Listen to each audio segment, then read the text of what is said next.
欢迎大家又回来我的频道。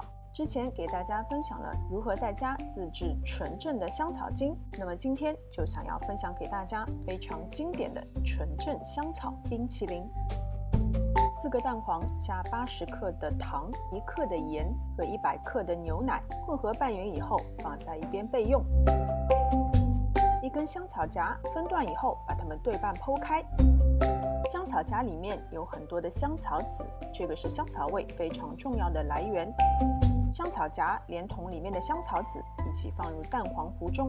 如果想要香草味道更加浓郁的话，建议加10毫升的香草精。我的冰淇淋主要是做给孩子吃的，所以我选择在这个步骤加入香草精，让酒精可以挥发，开最小的火加热。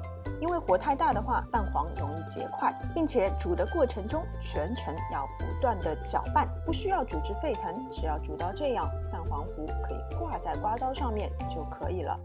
先把蛋黄糊过筛一遍，然后立刻把它们做在冰水中，让它快速的降温冷却。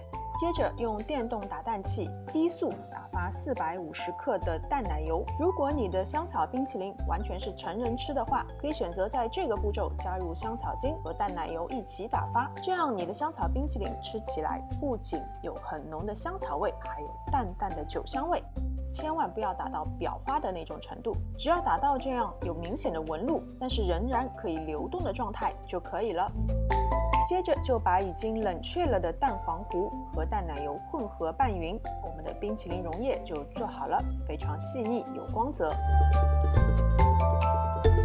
把它们装入合适的容器中，放入冰箱冷冻至少4个小时就可以开动了。